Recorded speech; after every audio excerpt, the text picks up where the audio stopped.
होती है असले की, उनके पास असले ही बनता है और वो दुनिया को सप्लाई करते हैं। फिर उसके बाद जब उन्हें टेस्ट कराना होता है तो वो जंग, कुछ छोटी मोटी जंगें क्रिएट करते हैं, फिर उधर वो अपना अस्सलाम वालेकुम, नमस्ते, सत श्री अकाल। उम्मीद करता हूँ ठीक होंगे, खुश होंगे दोस्तों। जहाँ रहें खुश रहें, माँ बाप का ख्याल करें, क्योंकि माँ बाप पे तो सभी कुछ है। मैं हूँ तारिक नियाज़ी, मेरे साथ मौजूद हैं ओल्ड बॉय फरत, नेक तमन्ना और नेक ख्वाहिशात के साथ कि हम सब का आज का दिन और आने वाला दिन खुशियों से भरपूर हो। Simar Shaikh, hello my YouTube family, कैसे हैं आप लोग? उम्मीद करती हूँ खैरियत से होंगे, जहाँ होंगे खुश होंगे, और जहाँ कहीं भी हैं जल्दी से आए चैनल में कमेंट्स करें, अपना नाम लिखें, मेरे नाम से लिखें, फहद के नाम से लिखें, नियाजी के नाम से लिखें, जो चाहे वो लिखें। हम आपके कमेंट्स पढ़ के बहुत खुश होते हैं। तो चले हैं फिर। फरद, आपका नाम किसने रखा है? फरद ओल्ड बॉय, फरक नहीं है। नहीं बोलते हैं नहीं। असल में फरद का मतलब पता है आपको? नहीं, आप बताएं। फरहत बख्श, फरद बख्श, फरद खुशी, खुशी। फरहत बख्श। तो जब भी आप इतने खुश रहते हैं। खुश भी रहता हूँ। मेरे आने से बहुत सी खुशियाँ मेरे साथ साथ आई थी, तो उसके वो जो मेरे आने से तो आए बाहर और जाने से तो जाए बाहर, ये वो वाली बात है। नहीं, जाए नहीं, अच्छा, आने की बात करें, जाने वाने की। अच्छा, जाने वाने की नहीं करते, आने की करते हैं। चलो भाई वीडियो बताएं। तो वीडियो की तरफ, तो दोस्तों चलते हैं वीडियो की तरफ। वीडियो का टाइटल है हिंदी में अग्नि 6। अग्नि 6 और आगे भी है अग्नि 6 दोबारा भी है, हिंदी में भी है। DRDO ये इदारा है जो अग्नि 6 नेवी। अच्छा, स्टार्ट करते हैं वीडियो को। भारत की अग्नि 6 मिसाइल चीन की घमंड के चीथड़े उड़ाने के लिए तैयार। चीन ने जो 1962 में जख्म भारत को दिए थे वो नहीं भुलाए जा सकते। चीन की वजह से भारत POK पाकिस्तान से नहीं ले पा रहा, ये हम नहीं भूल सकते। और इस बात को बहुत अच्छी तरीके से जानते थे भारत के वो 2 महापुरुष जिन्होंने भारत को सेल्फ सफिशिएंट, भारत को आत्मनिर्भर बनाने के लिए आज से दशकों पहले ही काम शुरू कर दिया था। तब जब भारत के पास कुछ नहीं था दोस्तों, तब ये 2 महापुरुष काम कर रहे थे। एक थे डॉक्टर होमी जहांगीर भाभा, जिन्होंने 3 स्टेज न्यूक्लियर प्रोग्राम भारत को दिया, जिसमें 2nd स्टेज भारत ने प्राप्त कर लिया है। कल हमने वीडियो बनाई थी, जाकर चैनल पर जरूर देखें। और दूसरे थे भारत के मिसाइल मैन, भारत के पूर्व president doctor APJ Abdul Kalam, वो महापुरुष जिन्होंने integrated guided missile development programme IGMDP Bharat को दिया।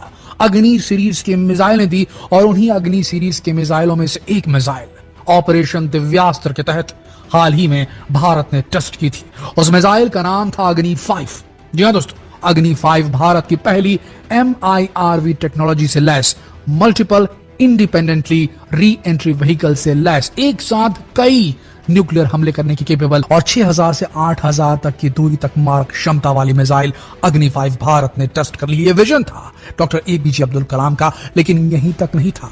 डॉक्टर APJ अब्दुल कलाम ने अपने जीवित रहते DRDO में काम करते उन्होंने परिकल्पना की थी, उनका विजन था अग्नि 6 मिसाइल का। जिस तरीके से डॉक्टर होमी जहांगीर भाभा ने सोचा था कि हम भारत को, ये जो न्यूक्लियर सप्लाई ग्रुप है NSG, जिसका सदस्य बनने से दुनिया भर की ताकतें भारत को रोक रही थी कि भारत यूरेनियम न प्राप्त कर ले, कि भारत एटॉमिक शक्ति न बन जाए, कि भारत हमेशा गुलाम रहे, झुका रहे, दबा रहे, जो चाहती थी फॉरेन कंट्रीज, उसके काट के रूप में डॉक्टर होमी जहांगीर भाभा ने जहां nuclear programme 3 stage nuclear programme Bharat को दिया था कि हमें यूरेनियम की जरूरत ही नहीं पड़ेगी, हमारे देश के अंदर बहुतायत में जो थोरियम मौजूद है उसी से हम परमाणु शक्ति डेवलप कर लेंगे। ये सोच डॉक्टर होमी जहांगीर भाभा की थी, ताकि न्यूक्लियर शक्ति में भारत आत्मनिर्भर हो जाए। ठीक उसी तरीके से डॉक्टर APJ अब्दुल कलाम ने ये सोच रखा था कि एक दिन वो इस प्रकार के मिसाइल भारत को डेवलप करवाएंगे, अग्नि 6 मिसाइल, जो कि चाइना की पूरी शक्ति को 100% खत्म कर देगी और दुनिया के सबसे बड़े देशों के 4 बहुमूल्य कैपिटल्स राजधानी को भारत की अग्नि 6 मिसाइल की जद में ले आएगी। ये सोच, ये विजन डॉक्टर APJ अब्दुल कलाम की थी, और अब वो करीब है दोस्तों। अग्नि 6 मिसाइल डेवलपमेंट के आखिरी स्टेजेस में मौजूद है। अग्नि 5 हमने टेस्ट कर ली है, अब अग्नि 6 की देरी है, और बहुत जल्द अग्नि 6 भी भारत के पास आने वाली। और क्यों ये महत्वपूर्ण है, यह आपको इस वीडियो को देखने के बाद पता चलेगा।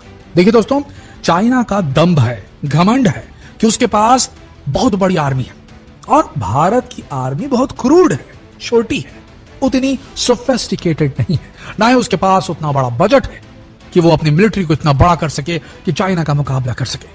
लेकिन दोस्तों, वो बात कहते हैं ना कि युद्ध हथियारों से नहीं हौसलों से लड़ा जाता है, वो बात अलग थी। लेकिन भारत के पास जैसे ही अग्नि 6 मिसाइल की फाइनल टेस्टिंग हो गई तो ये मान लीजिए कि चाइना आंख दिखा ही नहीं सकता भारत को।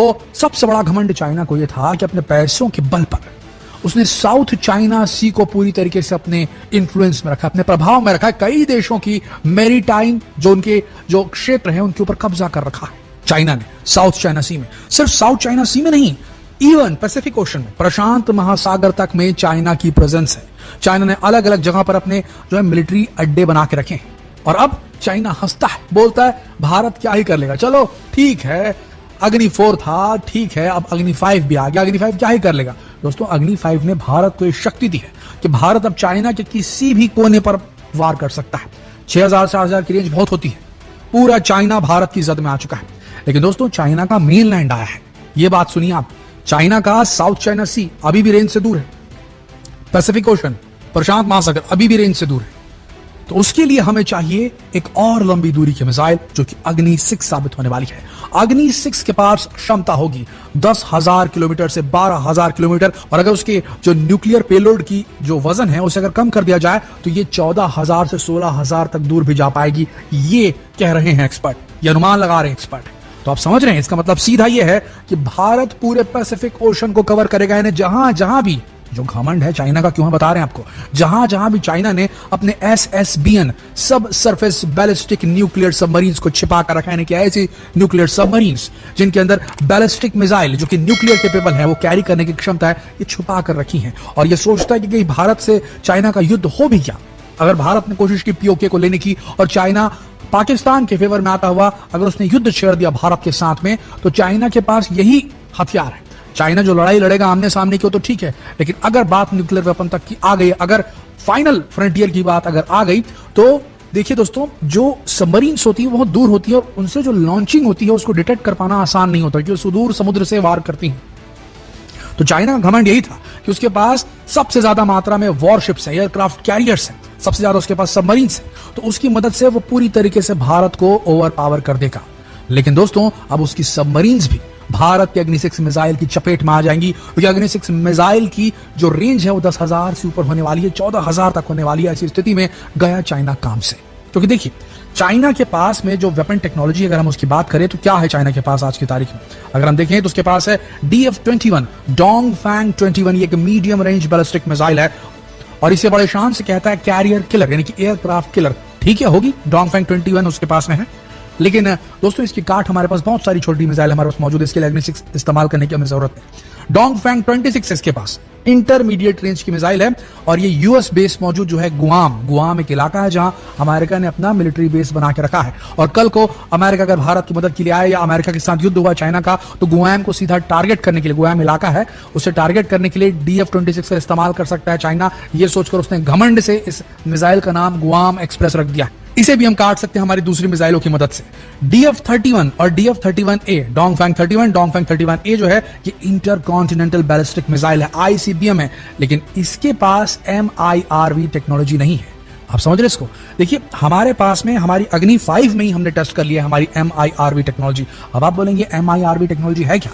Multiple independently retargeting vehicle. एक मिसाइल के अंदर बहुतेरे छोटे छोटे छोटे न्यूक्लियर वॉरहेड्स या फिर थर्मल वॉरहेड्स अलग अलग प्रकार के हो सकते हैं, अलग अलग प्रकार के विस्फोटक इनके अंदर डाले जा सकते हैं। ये होता क्या है? ICBM क्या करती है? एक कॉन्टिनेंट से दूसरे कॉन्टिनेंट तक हिट करने की, एक महाद्वीप से दूसरे महाद्वीप तक हिट करने की इनके पास में रेंज होती है। ये पहले अंतरिक्ष की ओर जाती है, वायुमंडल को चीर करके अंतरिक्ष में एंटर करती हैं और उसके बाद अपने टारगेट की तरफ होने के बाद अपने जो ट्रेजेक्ट्री है उसको डाउन करती है, वापस अर्थ की तरफ आती है, वापस एटमॉस्फेयर में एंटर करती है और उनकी गति बहुत तेज हो जाती है। हाइपरसोनिक गति पकड़ लेती है बैलिस्टिक मिसाइल जो होती है इस प्रकार की, जो ICBM होती है, और जब ये अचीव कर लेती हैं तो बेहद तेज गति से आती है। लेकिन इस वक्त सबसे ज्यादा खतरा इन्हें रहता है कि जो ग्राउंड बेस्ड या सी बेस्ड जो भी एयर डिफेंस सिस्टम है वो इनको डिटेक्ट कर सकता है, इनको ट्रैक कर सकता है कि कहां से कहां जाने वाली है, और वो कैलकुलेट करेगा कि इनकी ट्रेजेक्ट्री क्या होने वाली है, किस पाथ में बढ़ रही है, और उसके हिसाब से उनको इंटरसेप्ट करने के लिए अपनी मिसाइलों को इस्तेमाल करके उसे रोक सकता है। तो ये ICBM के साथ हो सकता है, जो कि इसके साथ भी होगा DF-31, DF-31A के साथ। लेकिन ये काम अग्नि 6 के साथ और इवन अग्नि 5 के साथ नहीं किया जा सकता। क्यों नहीं किया जा सकता? ध्यान से सुनिए। अग्नि 5 और अग्नि 6 दोनों में MIRV टेक्नोलॉजी डाली जाने वाली है। अग्नि 5 में तो डाली भी जा चुकी है और टेस्ट भी की जा चुकी है। MIRV टेक्नोलॉजी में होता क्या है, मिसाइल निकलेगी अंतरिक्ष की ओर, वायुमंडल को चीरते हुए वापस टारगेट करेगी अर्थ के उस टारगेट के ऊपर में जहां उसे भेजा गया है, वापस एंटर करेगी वायुमंडल के चीरते हुए, सुपरसोनिक नहीं हाइपरसोनिक स्पीड गैदर कर लेगी, इवन 20 मार्क से भी ऊपर, आवाज की गति से 20 गुना तेज से भी ऊपर वो इतनी स्पीड पकड़ लेगी। उसके बाद मिसाइल खुल जाती है, मिसाइल खुलती है और उसके अंदर से एक नहीं 10, अगर अग्नि 6 की बात करें तो 10, अग्नि 5 की बात करें तो लगभग 6 से 7 जो है उसके अंदर से न्यूक्लियर वॉरहेड निकलते हैं और छोटी छोटी मिसाइलें निकलती है। तो अब एक को मारेंगे कि 10 को मारेंगे, आप समझिएगा। और साथ में डीकॉय, लाइट डीकॉय और शाफ्ट्स, ये 2 तकनीकें होती हैं इस प्रकार के एयर डिफेंस सिस्टम को जो है बेवकूफ बनाने के लिए। ये गुब्बारे होते हैं रिफ्लेक्ट करने वाले, लाइट को रिफ्लेक्ट करने वाले गुब्बारे होते हैं डीकॉयस। MIRV खुलता है और बहुत सारे डीकॉयस निकलते हैं, गुब्बारे निकलते हैं, इस प्रकार की चीजें निकलती हैं जिनको एयर डिफेंस सिस्टम समझ नहीं पाता। उसे ऐसा महसूस होता है कि ये भी मिसाइल है और उसे मारने के लिए चला जाता है। लेकिन ओरिजिनल जो वॉरहेड्स हैं वो कई टुकड़ों में टूटकर अलग अलग इलाकों को टारगेट कर सकते हैं और हाइपरसोनिक स्पीड से टारगेट कर सकते हैं, जिससे कि इन्हें रोकना इम्पॉसिबल हो जाता है, ऑलमोस्ट इम्पॉसिबल हो जाता है। तो अग्नि 5 और अग्नि 6 के अंदर एक काबिलियत है, जबकि DF-31 और DF-31A के पास ये ताकत नहीं है। अब आते हैं जो सबसे एडवांस मिसाइल है चाइना की, वो है DF-41, डोंगफांग 41। ये अब तक का सबसे एडवांस्ड ICBM है जो चाइना के पास मौजूद है और इसमें MIRV काबिलियत मौजूद है। ये भी उसी तरीके से हिट कर सकता है जिस तरीके से अग्नि 5 और अग्नि 6 हिट कर सकती हैं। इसके अंदर भी काफी सारे जो हैं छोटे छोटे वॉरहेड्स लगे रहेंगे जो खुलेंगे और अलग अलग डेस्टिनेशंस तक जाकर के वहां नुकसान पहुंचा सकते हैं। लेकिन DF-41 ये कहां तैनात करेगा? एक तो इंडियन ओशन में तैनात करेगा तो पूरी रेंज में है अग्नि 6 के। अगर इसने जिबूती में तैनात कर दिया तो वहां भी अग्नि 5 की रेंज में है। अगर इसने पैसिफिक ओशन में भी तैनात कर दिया अब तो वो भी अग्नि 6 की रेंज में तो आ ही गया ना, क्योंकि रेंज बहुत ज्यादा है, 10,000 12,000। तो कुल मिलाकर देखा जाए तो बचना मुश्किल है चाइना का किसी भी तरीके से भारत इज्जत से। और भारत ने बोलता है नो फर्स्ट, हम पहले नहीं करेंगे बार, सेकंड स्ट्राइक करेंगे हम। तो अगर चाइना ऐसा करता तो भारत के पास बहुत तेरे तरीके हैं कि चाइना को काउंटर कर सकता है। तो आप समझ लीजिए कि भारत अब आने वाले समय में हाइपरसोनिक मिसाइल भी सीधे सीधे डेवलप करने वाला है, हाइपरसोनिक क्रूज मिसाइल डेवलप करने वाला है, उससे चाइना नहीं बच पाएगा। तो चाहे जितना वो अपना बजट लगा ले, चाहे जितनी अपनी आर्मी को बड़ा कर ले, जो टेक्नोलॉजी है उसमें भारत के शार्प ब्रेन्स ने हरा के रख दिया है चाइना को, और उन्हें हमारा दिल से सैल्यूट। जितना हो सके इस वीडियो को शेयर करें फेसबुक पर, व्हाट्सएप पर, यूट्यूब पर। जल्द अग्नि 6 भी भारत के पास आ जाएगी। हम कामना करते हैं कि जितने जल्दी हो सके ये हो। आशा करते हैं वीडियो आप सबको पसंद आई होगी। तो मिलते हैं अगली वीडियो में, तब तक के लिए आप सबका इस वीडियो के अंत तक रहने के लिए दिल से धन्यवाद। जी जनाब, अग्नि 6 के बारे में बहुत टाइम से वीडियोस देखी हैं, बहुत सारी वीडियोस देखी हैं, जो बहुत ही ज़्यादा क्षमता रखता है, बहुत ही ज़्यादा कैपेबिलिटी रखता है, एटमी हथियार, कई हथियार ले जाने की। और चाइना का कोना कोना अग्नि 6 के रेंज में आ जाएगा, जिसकी वजह से अच्छा ये हथियार मैं कहता हूँ शायद ही कभी चलें। ये बनाए जाते हैं, शायद ही कभी जंग में ज़रूरत पड़े, लेकिन अपने आप को एक ताकतवर कंट्री जाहिर करने के लिए मुझे ऐसा लगता है, ताकि दुश्मन जो है वो कभी मैली आंख से ना देखे, नजर न डाल। क्योंकि मुसलसल हर कंट्री अपनी ताकत बढ़ाता जा रहा है, बढ़ाता जा रहा है। मैं ये समझता हूँ कि कोई ऐसा दुनिया में एग्रीमेंट हो जाए, कुछ ऐसा सिलसिला हो जाए कि कोई भी देश, कोई भी कंट्री इस दौड़ में, इस रेस में पड़े ही नहीं। क्योंकि पूरी दुनिया ने देखा है जंगों का किसी भी देश को कोई फ़ायदा नहीं हुआ सिवाय नुकसान के, लेकिन फिर भी हर देश अपनी ताकत को दूसरे देशों के सामने बनाए रखने के लिए अपनी ताकत को बढ़ाता है। पाकिस्तान का भी मिलिट्री बजट बहुत अच्छा खासा है, इंडिया का भी अच्छा खासा है, जबकि मैं समझता हूँ कि हम इंडिया की बात जो होती है टेक्नोलॉजी की, वो चाइना के साथ होती है। यानी अब इंडिया, एक बात इस वीडियो से भी हमें जाहिर हुई है कि अब इंडिया पाकिस्तान को खांसता भी नहीं है, नहीं घास तक नहीं डालता, उससे अब पाकिस्तान से फर्क नहीं पड़ता, क्योंकि पाकिस्तान अपनी इकोनॉमिकल कंडीशन में कशमकश में है। बिल्कुल। तो क्या लगा आपको इस वीडियो से कि कहाँ तक इंडिया चला गया है और चाइना उसका? सर आप बताइए।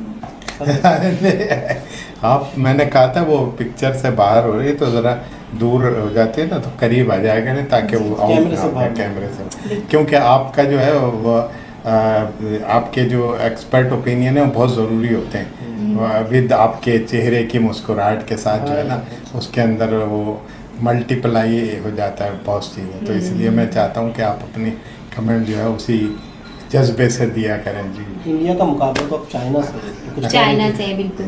तो सर बताएंगे क्या कैसा है ये मुकाबला फिर? भाई मैं मुकाबले के तो खैर बहरहाल नहीं है दुनिया। असल में बात यह है कि जब वो कहते हैं ना कि किसी के पास ताकत जब आ जाती है ज़्यादा एक्स्ट्रा ऑर्डिनरी, तो फिर वो एक बदमस्त हाथी की तरीके से जो है मामला हो जाता है। फिर यही होता है कि, और ये भी दुनिया में अगर आप जायज़ा लें तो ये यानी जो इस हथियारों का फैलाव और ये तमाम चीज़ें, ये एक बाकायदा पॉलिसी के तहत होता है, क्योंकि बहुत सी कंट्रीज ऐसे हैं जिनकी सारी इकोनॉमिक इस पे चल रही होती है, असले की, उनके पास असले ही बनता है और वो दुनिया को सप्लाई करते हैं। फिर उसके बाद जब उन्हें टेस्ट कराना होता है तो वो जंग, कुछ छोटी मोटी जंगें क्रिएट करते हैं, फिर उधर वो अपना वो बनाया हुआ उसको, फिर उसकी पब्लिसिटी वो बताता है कि भाई ये नहीं हो, तो ये तमाम चीज़ें एक बाकायदा, लेकिन ये जंग जो है तबाही है। लेकिन चूँकि अब दुनिया में ये ट्रेंड बन गया है कि अगर आपके पास मईशत है, स्टेबिलिटी है, तो उसके साथ ताकत भी है कि कुछ नहीं पता कि भाई कौन सा कंट्री किस वक्त आपको, तो अगर आप बिल्कुल ही वो होंगे तो यानी अगर आपके पास इस किस्म की फ़ौजी ताकत या ये टेक्नोलॉजी वाली ताकत मिसाइलों की ना, तो भारत ये अच्छा, यानी इंडिया ने उसका स्टेप लिया है कि मिसाइल टेक्नोलॉजी में इतना ज़्यादा आगे बढ़ा है। तो हर मुल्क को हक हासिल है अपने अपने बात, और वो जो है जिस तरीके से उनकी मईशत सरवाइव बहुत ज़्यादा आगे पहुँच चली गई, और वो कंपटीशन में, हाँ तो वही कंपटीशन ज़ाहिर है, मईशत ऐसा होगा तो ये सारी चीज़ें होंगी ना फिर, तो वो उन्होंने और जो चीज़ें हैं मईशत को स्ट्रॉन्ग करने के साथ साथ ये अपनी फ़ौजी ताकत को भी, ये हर मुल्क का हक है, तो उन्होंने इसको रखा है। तो भारत ये तो कि क्या कहना चाहते हैं सिमल कि इंडिया पाकिस्तान का मुकाबला है क्या? नहीं, इंडिया और पाकिस्तान का तो 1 रुपए का मुकाबला नहीं है, क्योंकि इंडिया बहुत आगे निकल गया, पाकिस्तान कहीं पे भी नहीं है, इंडिया के सामने तो कुछ भी नहीं है। तो इसलिए इंडिया और पाकिस्तान का तो समझो अब कोई मुकाबला होना ही नहीं है।